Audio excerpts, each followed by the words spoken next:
Hello दोस्तों, स्वागत है आप सभी का हमारे यूट्यूब चैनल स्टडी विद जीवन में। तो उत्तराखंड प्राथमिक शिक्षक भर्ती की संशोधित नियमावली 2025 जारी हो चुकी है। आप देख सकते हैं 4 अक्टूबर 2025 से। तो इसके अंतर्गत क्या क्या चीज़ें परिवर्तित हुई हैं, केवल हम उसी पर फोकस करेंगे। सबसे पहला पॉइंट है, नियुक्त प्राधिकारी से सहायक अध्यापक विशेष शिक्षा, राजकीय प्राथमिक विद्यालय, संबद्ध राजकीय प्राथमिक विद्यालय, राजकीय उच्च इत्यादि के लिए आदर्श विद्यालय के संदर्भ में जिला शिक्षा अधिकारी प्रारंभिक अभिप्रेत डीईओ को अभिप्रेत है। अब इसमें जो स्तंभ 1 है, जो विद्यमान नियम थे और जिन्हें अब परिवर्तित किया गया, स्तंभ 2 में से बताया गया है। तो हम केवल संशोधित नियमों पर ही फोकस करने वाले हैं। जैसे कुछ तो मैंने सुबह आपको बता ही दिए थे।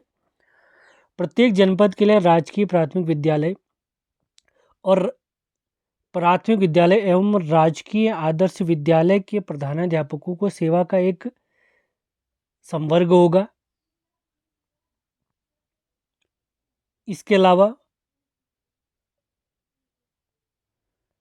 मूल नियमावली में नीचे स्तंभ 1 में दिए गए विद्यमान नियम 9 के खंड क के उपखंड 1 से 4 के स्थान पर स्तंभ 2 में दिए गए उपखंड रख दिए जाएंगे। अब इसमें क्या है, विद्यमान नियम क्या है और अभी क्या परिवर्तित होता है। पहले जैसे एक सिंपल एग्जांपल से मैं आपको बता देता हूँ। जैसे माना 100 सीट हैं, 50 साइंस में जाती थी। साइंस में भी क्या होता था, 20% से 20 सीटें पीसीबी वालों को जाती थी, 20 सीटें पीसीएम वालों को जाती थी और बाकी 10 सीटें बीटेक इत्यादि वालों को जाती थी। वैसे 50 सीटें अगर आर्ट्स वालों को मैं बांटता हूँ तो इसमें कुछ सीटें हिंदी वालों को जाती थी, कुछ सीटें इंग्लिश वालों को जाती थी, इसके बाद एसटी पॉलिटी ज्योग्राफी इत्यादि वालों को जाती थी। अब सिंपली उन्होंने क्या कर दिया है, सीटों का आवंटन 50-50 के बेसिस पर कर दिया। 50 साइंस वालों को, 50 आर्ट्स वालों को। इसमें ये बिल्कुल नहीं देखा जाएगा कि आप बीटेक वाले हैं, साइंस है तो साइंस के अंदर और आर्ट्स वाले तो आर्ट्स के अंदर। यही इसमें बताया गया है। इसके बाद आगे हम बढ़ते हैं, अगले परिवर्तित नियमों की तरफ बढ़ते हैं। शैक्षिक अर्हता और अनुभव इत्यादि भी आप देख सकते हैं, यहाँ पर बता रखा है। अगला परिवर्तित नियम में देख लेते हैं। मूल नियमावली में उपनियम निम्नलिखित रहेंगे या परिवर्तित रहेंगे, वो हम देख लेते हैं। स्तंभ 1 में तो हमेशा की तरह विद्यमान उपनियम है और एतद द्वारा प्रतिस्थापित उपनियम। तो प्रतिस्थापित उपनियम देख लेते हैं।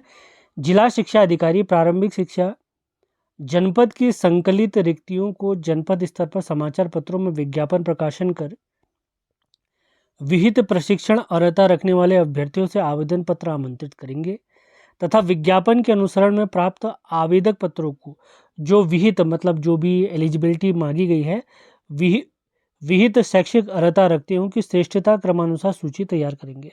परंतु यह कि उर्दू भाषा के अध्यापन के लिए इस नियमावली के नियम 6 क में उल्लेखित पद पर नियुक्ति हेतु अभ्यर्थी का अन्य विषयों के साथ उर्दू में स्नातक योग्यताधारी होना आवश्यक है। अब इसके अलावा परंतु यह और कि किसी विशेष भाषा यथा उर्दू के लिए सहायक अध्यापक राजकीय प्राथमिक विद्यालय, राजकीय संबद्ध प्राथमिक विद्यालय में नियुक्ति हेतु संबंधित भाषा की प्रवीणता सिद्ध करने के लिए चयन समिति लिखित परीक्षा आयोजित कराएगी। वेरी इंपॉर्टेंट है, जिसमें समसामयिक विषयों पर उस भाषा में अभ्यर्थियों को एक निबंध लिखवाया जाएगा। बहुत सही। यह परीक्षा अधिकतम 100 अंक की होगी। लिखित परीक्षा में न्यूनतम उत्तीर्णांक 50% होंगे।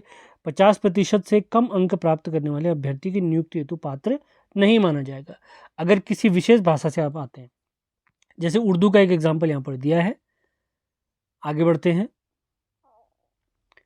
उपनियम 1 के अधीन तैयार की गई सूची में अभ्यर्थी के नाम उनके द्वारा द्विवर्षीय डिप्लोमा अथवा 4 वर्षीय बीएलएड अथवा शिक्षा शास्त्र में द्विवर्षीय डिप्लोमा अथवा राष्ट्रीय मुक्त विद्यालयी शिक्षा संस्थान द्वारा दूरस्थ शिक्षा के माध्यम से कराए गए सेवारत डीएलएड प्रशिक्षण 18 माह प्रशिक्षण प्रमाण पत्र परीक्षा में प्राप्तांकों के प्रतिशत का 60% तथा टीईटी प्रथम परीक्षा में प्राप्तांकों के प्रतिशत का 40% के योग में अवरोही क्रम में रखे जाएंगे। मतलब 60% आपका डीएलएड का, 40% आपका टीईटी का मार्क्स का वेटेज रहेगा।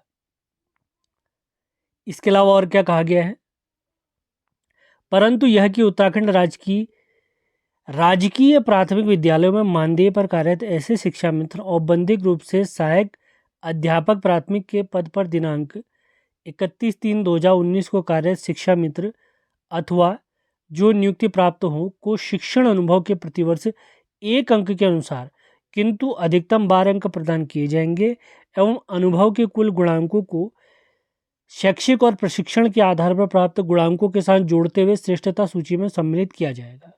ये चीज़ें भी आपने ध्यान रखनी है। इसके अलावा अगर हम देखें अब गुणांकों की गणना किस प्रकार से होगी वो भी यहाँ पर बताई गई है, उसको भी देख लेते हैं। गुणांकों की गणना निम्नवत की जाएगी। हाई स्कूल अंकों का प्रतिशत गुणा 0.75/10। इंटरमीडिएट का गणना कैसे होगी? अंकों का प्रतिशत गुणा 1.5/10। स्नातक का होगा अंकों का प्रतिशत गुणा 2.25/10। इसके बाद डीएलएड का सिद्धांत वाला अगर हम देखते हैं यानी अंकों का प्रतिशत गुणा 3/10 और प्रयोगात्मक यानी प्रैक्टिकल थ्योरिटिकल का तो हमने देख लिया है। प्रैक्टिकल में है अंकों का प्रतिशत गुणा 1.5/10 और टीटी यानी अध्यापक पात्रता परीक्षा प्रथम इसके अंकों का प्रतिशत गुणा 1/10। इसके अलावा कुछ किंतु परंतु यहाँ पर भी है, परंतु यह कि 2 या 2 से अधिक अभ्यर्थियों की श्रेष्ठता सूची में अंक समान होने की स्थिति, वेरी इंपॉर्टेंट, अधिक आयु वाले अभ्यर्थी का नाम सूची में ऊपर रखा जाएगा, जो कि हमेशा होता ही है। यदि उक्त में भी 2 या 2 से अधिक अभ्यर्थियों की जन्म तिथि समान हो तो वर्णमाला यानी ABCD वाला क्रम जो होता है सूची में नाम रखा जाएगा।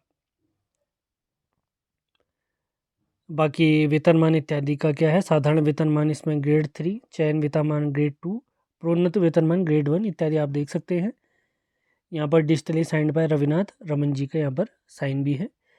तो ये रही आपकी उत्तराखंड प्राथमिक शिक्षा की जो संशोधित नियमावली। वैसे पहले की नियमावली 2012 की थी, संशोधन किया गया 2025 में, उसी की जानकारी मैंने शेयर की है थोड़ी देर में।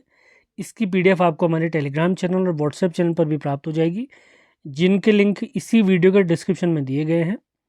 वहाँ से भी आप हमसे जुड़ सकते हैं। आप ये देख सकते हैं जो राजकीय प्रारंभिक शिक्षा सेवा नियमावली 2022 थी उसमें परिवर्तन संशोधन किया गया 2025 में। अब क्या क्या संशोधन था मैंने आपको बता दिया है। डिटेल में पढ़ना चाहते तो PDF आपको प्राप्त हो जाएगी। तो आज के सेशन समाप्त करते हैं, मिलते हैं अगले वीडियो में। धन्यवाद।